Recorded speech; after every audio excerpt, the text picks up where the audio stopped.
Looksmaxxing, a once obscure online trend, is moving into the mainstream. Appealing mainly to boys and young men, it's an effort to maximize your looks, often taken to the extreme. The goal, to achieve what looksmaxxers call ascension, or what they consider the optimal measure of beauty. We're operating in a society that's extremely shallow. Kareem Shami is a looksmaxxing influencer with more than 2 million followers across social media. We're not saying go past your genetic limits and go into extreme measures, but try to optimize your lifestyle around your appearance. So what is the ideal male face? Controversial looksmaxxer Clavicular says he has an idea. The most attractive man in the world, I would say that in terms of, harmony percentage, it's like a very objective thing. This is not really based on like an opinion of mine, would be Matt Bomer. The actor's looks celebrated in online forums where looksmaxxers discuss their ideal appearance,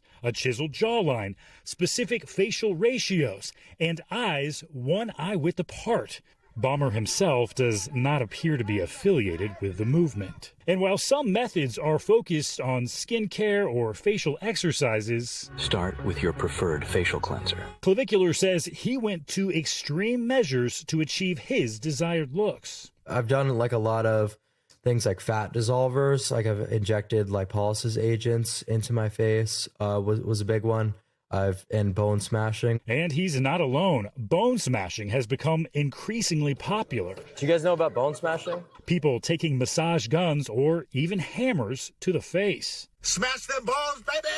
All to cause minor damage to the bone underneath in hopes that it will heal in a more pronounced way. You're basically throwing the dice and hoping that it goes back the way you want it to, but you have no idea how your bones are going to rejoin themselves. We have no idea what the long-term implications are. Experts say it's about more than just vanity. In your research, have you found a negative mental health impact from being involved in this community?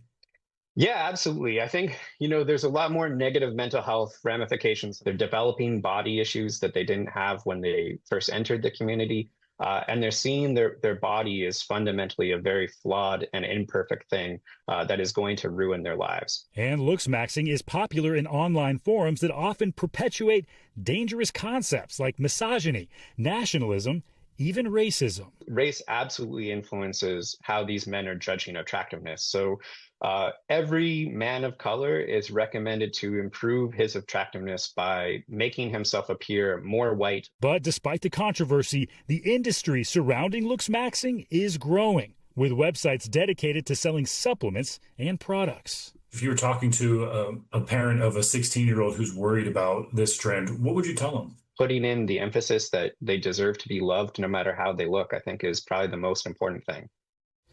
Steven Romo joins us in studio. Steve, I have two questions for you. Is this sort of a fringe online trend, or is this becoming more and more popular?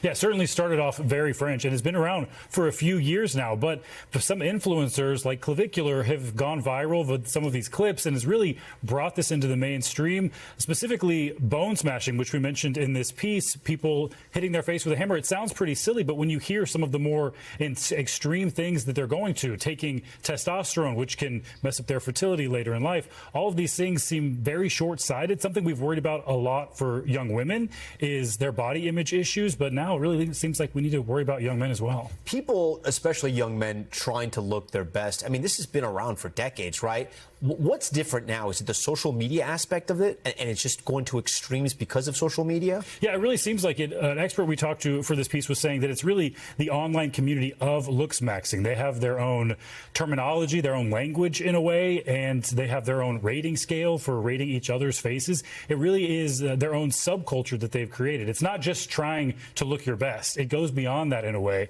with a bit of their own cultural spin. You know what I'm going to start? Newsmaxing. What do you think about that? I love it. It's the best news out there. All right. I want on the ground floor. Steven Romo, we thank you for that. We thank you for watching. And remember, stay updated on breaking news and top stories on the NBC News app or watch live on our YouTube channel.